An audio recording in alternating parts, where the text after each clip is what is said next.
This has been an absolutely fascinating meeting so far, and I'm most anxious to allow all of you to start hearing what Dr. Paz has to say, because there's truly miraculous things happening here, and I'll let Dr. Paz take it from there. So tell us a little bit about the founding of the Stem Cell Institute and what work you're doing here. Yes, okay, well, thank you very much. And so in Panama, we've been here for 10 years now, and I'm a physician, internal medicine physician that practiced in the state for 14 years. I came back to Panama in 2005, and I met Dr. Neil Riordan in 2006. At that time, he had a clinic in Costa Rica that he was working with stem cells, and but he always wanted to come to Panama. So anyway, we had a meeting, and I was blown away even at that time with what his knowledge was in this field and what he was doing in his initial early stages of this. So something in me said this is something worth pursuing, and that's how we started. Myself, my partner Rodolfo Fernandez from the lab here, and so we wanted to make sure we were doing it the correct way at the legal aspect, at the medical aspect. So we found a law that was in favor of adult stem cells. It was against embryonic, but it was in favor of adult stem cells. And that's how we all started. Then we were able to get a license for the lab to process the cells. So obviously that was a really important thing for us to be in this field, to create the legal framework to do what we're doing. And then we were able to pass a decree where you have to have all these regulations. That's really important, to have strict regulations how a lab related to this field with stem cells has to be done. So we have followed and complied. So we have a state-of-the-art facility in what we call City of Knowledge here in Panama, which is a technopark where the cells are processed, and they're really, that's really the key, is how you take the cells, how you develop them and produce the factors which are really the reason why the cells work. So we were able to get all that, and we were doing also clinical studies, which is a really important aspect. Anything in medicine, you want to have, black and white evidence. So we concluded, and we should be publishing any second now, a study on multiple sclerosis. We've concluded a study on autism, and we'll talk a little about autism, and also rheumatoid arthritis, spinal cord injury. We're going to start a study on osteoarthritis, congestive heart failure, and autoimmune disease in general. So that's a big aspect of what we do is studies. The patients that we treat come to these established protocols under IRB, so that's a really important thing. So there's regulatory equivalent of FDA that regulates all the therapies that we're doing here, and that's really a key aspect for us to be able to do it the correct way. So you've treated a large number of conditions with stem cells. Where have you found the most success? I think in the conditions that we mentioned, I think probably autism has been actually the number one condition that we have treated over the years. And without going and giving you a 2-hour explanation or rationale, what we have found invariably is these kids have inflammation. It behaves almost like an autoimmune problem. Whatever the trigger initially is or was, there's so many theories of vaccines, environment, food, whatever the initial offending trigger was, they create inflammation. And a lot of it starts from the gut. And that's what we have found, that a lot of these kids have problems with food intolerance and all that. And that creates the absorption of these toxins that create inflammation. So we were able to demonstrate that they had all these inflammatory markers, majority of them really high. And again, these cells are potent anti-inflammatories. So we're talking about the stem cells. Yeah, the umbilical cord MSCs, and that's really the key thing, is the mesenchymal stem cells, or MSCs, for umbilical cord are very potent anti-inflammatories, and and they home to areas of damage. So these factors, these proteins, can home to areas where there's tissue damage, and in that mechanism, or that's really the mechanism of action of the cell. And a lot of the parents have described that their kids' gut gets much better after their treatment. So we know that a lot of these repair proteins are going to the gut, and many times just by that mechanism, they improve. So we have seen, in some cases, dramatic improvements in these kids with autism.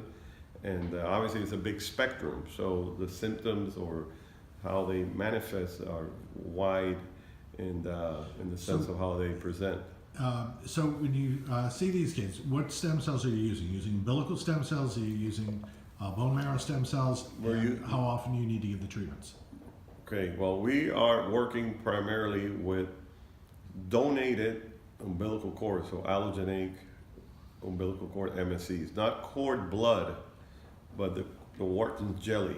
That's where the MSCs are. So these are private donations, women in private hospitals here that are extensively evaluated. So we have OBGYNs that collect the cord, and then they're evaluated to make sure they're free of infectious diseases. So they go through a very extensive, even probably more than normal blood bank would do, to see if somebody qualifies to donate their blood. So once they qualify because of that, then we process the cord in our lab. And some cords are great in the sense of how much they produce these stem cells, umbilical cord MSCs, and some don't. So we obviously, the ones that do not divide the way we want them or really exert all these proteins that we talked about, we don't use those. So we select the cords that are producing the best cells. And we are able to determine that in our lab now, and that's really the key of what we're able to do here in Panama. So we have a lab that we can process the cells and pick the ones that have that high quality. We call them kind of the golden cells, because they're dividing the way we want them to divide, and they're producing, again, all these factors, or trophic factors that we call, and we're able to actually, we've been able to analyze, there are more than 200 to 300 different factors, from cytokines to mediators of inflammation. There's actually a natural producing antibiotic. That's why there's some interesting studies of treatments of different infectious diseases, and we have a couple of studies on pulmonary mycobacterium infection that patients responded very well to stem cell therapy. So that's another of the many factors that have been identified. Have you had any chronic Lyme patients who've come down to see you? Lyme disease is a difficult, very difficult condition. We've treated, I don't know how many, not that much. We've seen some responses to them, meaning that they clinically got better, but not totally cured. But that's a field that we feel that it may be something to look into in the future. But simply, we're not concentrating on that specifically, more in the conditions that we have protocols, like autism, as I mentioned, multiple sclerosis. We have a lot of data, and again, we're ready. This actually should be published anytime soon. And what we demonstrated is that these autoimmune diseases in general, like MS is, these cells also have the ability to quiet down the immune system, so they behave in a way like all these biologic drugs that are out there without the side effect, and that's really the key. So we were, in this study, we were looking at safety, which was really the big priority, and obviously the cells were safe, no side effects or no major side effects were determined, and that's something that we have 10-year data on that. But in this study in particular, there were 20 patients, and it showed significant clinical benefits. Is it a cure? No. But in some patients, we were able to keep them in remission over a period of time. So how are the cells administered? The cells are administered IV? Most of our protocols are, the administration is IV.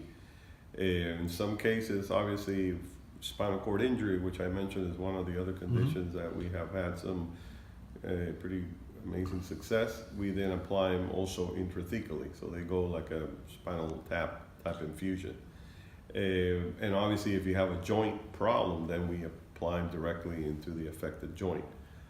How many infusions do you typically need? The protocols that we have for these conditions, typically the patients receive 3 to 4 applications, and it varies on weight, but average 120 million cells are typically what we infuse. And the applications are given over what period of time? Over a 3-4 day period. Okay, so somebody can fly in down here, we stay here for about a week. Typically they stay a week. Spinal cord injuries, the protocol is 4 weeks, because obviously we have to put in more cells in them. We do physical therapy while they're down here, which is a key component into the treatment. But typically the patients arrive on a Sunday, they get evaluated, a medical evaluation on Monday. We do some basic blood work that we do pre-treatment, and then they get treated Tuesday, Wednesday, Thursday, and they typically leave Friday, And Saturday. the issue we touched on previously was about pulmonary trapping. That is where Right. the cells get injected and a percentage of them get trapped in the pulmonary arterioles and then taken out. Right. I think there's different studies, animal studies, and that have looked into that, and there's no doubt that there's some trapping. And what's the percentage? I think there are different studies that have shown different type of percentages, from anywhere from 40 to 60%, and that's why actually there's some interesting studies on pulmonary condition where it has been shown to be very effective, like pulmonary fibrosis or some COPDs, and we have some results on that. So that entrapment, obviously, you lose some cells there, no doubt. But from there, the factors that we talked about, these trophic factors, are released like a burst.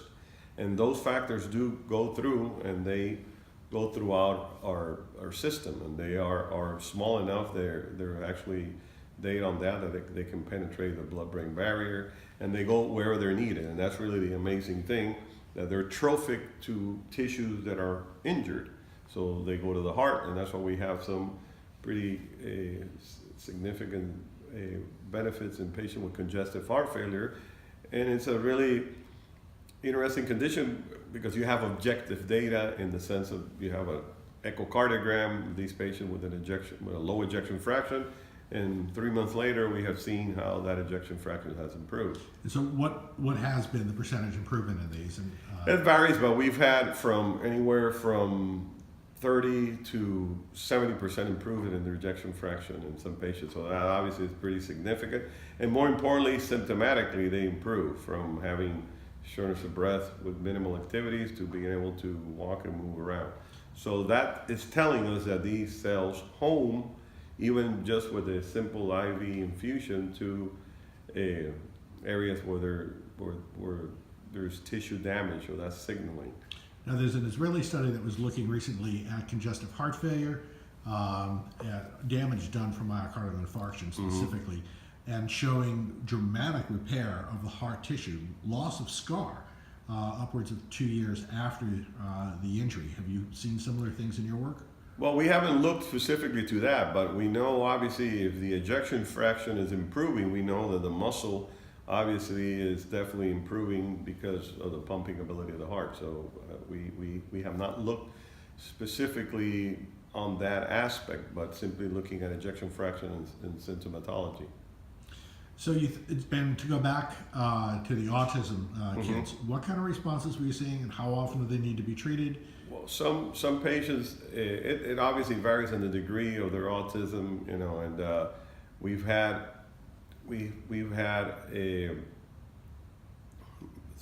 many cases where they've come 3 to 4 times in a span of 8 months to a year later, and what the parents have responded, or they, we have obviously we are able to monitor them by different type of questionnaires that establish degrees of autism, that they've improved every time they come back.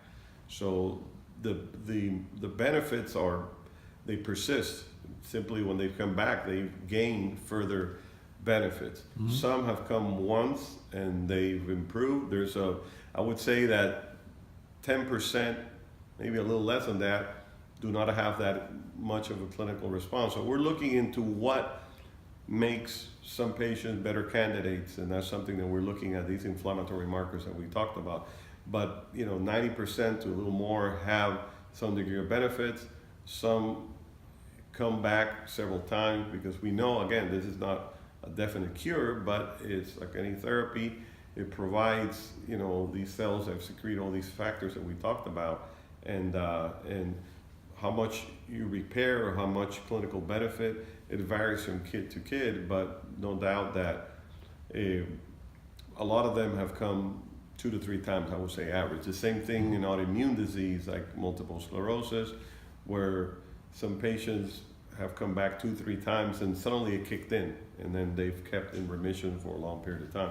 Especially in MS, the type that's called relapsing remitting. Yeah. If you have arthritis, that's a very simple thing. You have a bad joint, you put the cells in, and most of these patients, just with one, depending on, again, how advanced their arthritis is, has been sufficient. And ligaments, tendons, all these type of injuries also. But all of these are umbilical stem cells. All these are umbilical. We worked with fat-derived, and we've worked with bone marrow. And what we found is, again, fat-derived, as you will know, the stromal vascular fracture of the fat has a significant amount of MSCs, actually more than the bone marrow itself. But it was obviously patient dependent. Right. And because in our lab we're able to assess those cells, we found that some patients' fat stem cells were great and some were not. So obviously you were submitting the patient to a procedure, and then suddenly we were looking at their cells and said, well, their quality was really poor. We used a fat derived for MS, for example, and some patients did improve significantly, but some really did not do much. And then we looked at the quality retrospectively, and we found that their stem cells were that great. And that's when we started realizing that, umbilical cord, it makes total sense. A newborn, these cells are much more potent in the production of these factors that we talked about, and we select the ones that are really the greatest, and that's what we talked about. How about side effects that you've encountered? Well, again, we have how many patients have you done? Probably we've done more than 10,000 infusions, over this span of period of time, and we have not, apart from a mild febrile illness from a rash, some patients feel a little tired. These are days or immediate hours after the infusions, slight headaches, but these are really mild side effects. We have not encountered anything major throughout, again, these 10 years. So it's a very natural, very safe process.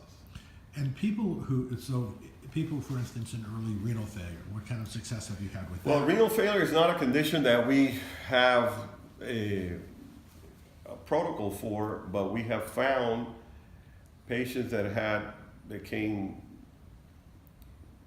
as a secondary diagnosis. They had mild renal insufficiency, right.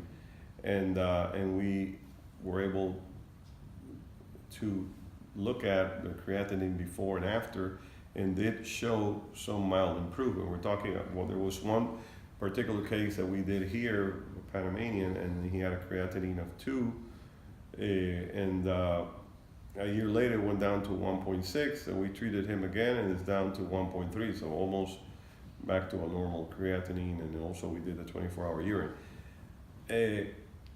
We are not actively treating renal failures in that regards, but it's really interesting because I think it's the same principle. Some cells will go to the kidneys, and it has some definitely regenerative capacity there. Now, you and I talked briefly about some people struggling with PANS and PANDAS. You've had some experience with those kids? No, well, we've looked into all these, because definitely a lot of these kids with autism, and that's what we have found, they have PANDAS and they got treated with all these antibiotics. That's something that, we have not dealt specifically with stem cells in that regard. Most of them have been treated for that, so that's something that we really want to make sure they're kind of treated for that before even they contemplate stem cell therapy.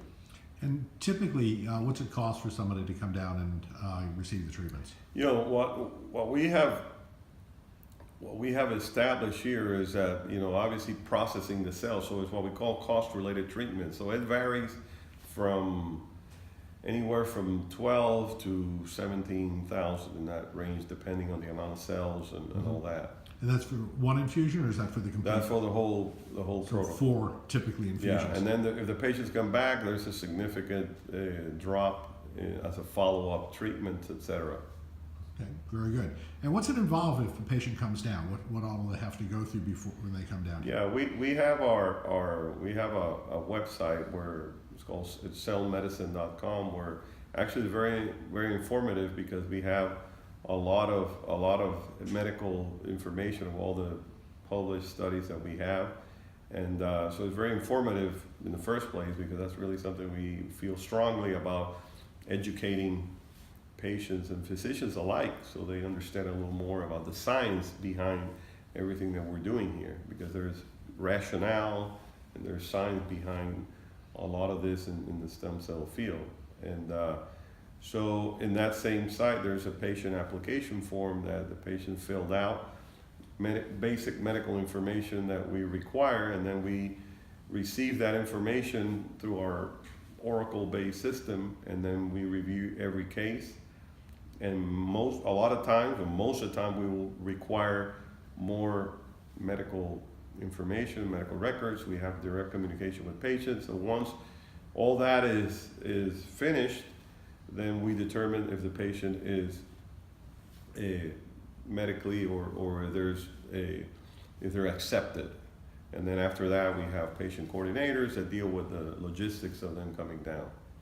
Do you have partnerships with physicians in the States who are working with you and being able to Well, follow your patients? we're collaborating with physicians, with entities, and we're actually doing studies in collaboration. We have worked with the University of Indiana, Cal Berkeley in Canada. We're actually with Indiana. We actually have we're ongoing study, and actually this was FDA approved for compassionate use in muscle dystrophy. So we have 2 kids that came down to Panama many years ago, and they, you know, obviously we know it's a devastating disease that these kids usually die at a young age, but this particular case from Wichita, Kansas he's I think probably 30 years now, and he's remained pretty stable. And when he came, we found that how he was responding by pulmonary volume tests and all that. So anyway, we wanted to keep helping them, but realizing the logistics of them coming down was really hard. And then this is another younger kid who already was showing a increase on muscle enzyme, which is typically the breakdown these kids have. Anyway, after a long process working with University of Indiana, we were able to, because that's something that we really felt strongly wanted to help these kids, and we were able to get this FDA approval for compassionate use, and so they're getting treated with our cells coming from Panama, these umbilical cord. They're actually sent to University of Indiana, they're processed, and then they're usually, the therapy is every 4 to 5 months, and they've remained very stable. So that's a big thing. We're working now with University of Miami for a spinal cord study also. So there's ongoing collaborations that we've done. Individual physicians are understanding a little more what we're doing, so we're really open to bringing physicians who are interested in the real science of all this field, and so they've come down to understand a little more what we're doing here, and that's something that we've done, and that's why a lot of physicians are more aware now. I think there's definitely a lot of more information on what really the science in this field is all about. Do you see an opportunity to bring centers such as this back to the United States? I think, you know, there's some glimmer of hope of what's of this happening, hopefully in the near future. Texas passed recently a law that was unanimously passed through legislation that will allow experimental biologic therapies like stem cells in chronic condition where there's nothing else to offer. Mhm. So that's a big step. That is still in the initial stages of how that's going to be able to be done. But at least that was definitely a big step forward. You know, how soon will that happen? You know, obviously it's up in the air. And what about stem cells for anti-aging? Some people call it the P shot. Well, that's an interesting topic, and it actually, University of Miami did a study. I don't know if you have seen that or not. Well, they call it frailty of aging. That's a better term, maybe, even though anti-aging is a sexy term. But they did a study with a donated bone marrow, MSCs or stem cells, and they looked at different endpoints of improvements in different quantifiable and parameters, and it shows some encouraging signs even short term. So it makes sense if you look at the aging process in general, which is you lose the ability to self-repair.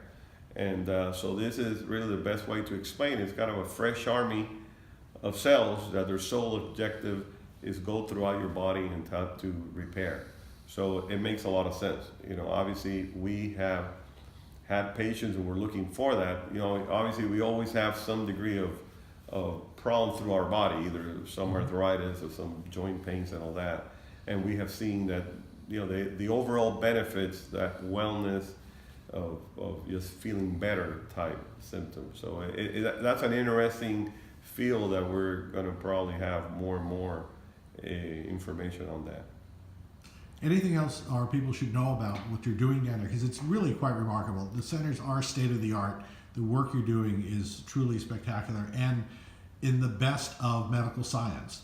And so I'm most impressed by what I'm seeing here.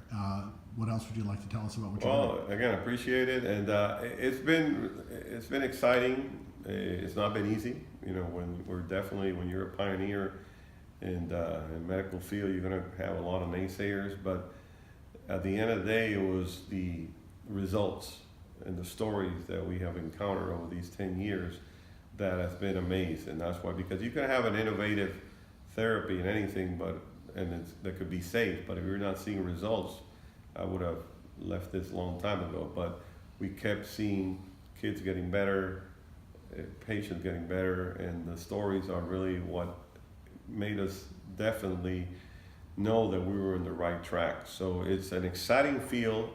We're learning a lot, and I think eventually it will become something that will be as part of your, to discuss with patients. It will be part of the discussion of what to treat a patient. You have a patient with an autoimmune problem, and you say, well, you have this, and you can consider stem cell. I think that is something that I foresee happening hopefully in the near future. And we're not alone in Panama. There are some other centers doing a lot of really professional jobs in this field. Japan is really is leaps ahead into a lot because they're actually directly into, if you document safety, they're going directly and you can commercialize a product. But in the same context of a clinical trial, South Korea, Australia, New Zealand. So there are many other countries that are moving it and doing the correct way. That's really the key. So what I foresee is this becoming an option for patients, physicians. It's not the cure-all. I think that's really the main thing. Because some people think stem cells can cure everything, and that's not the case. But I think it's an option to consider in conditions where there's been proven track record and rationale for it. Thank you very much. This has been incredibly generous. You spending your Saturday morning with us in order to show us the facilities and a wealth of information. Thank you. You're welcome.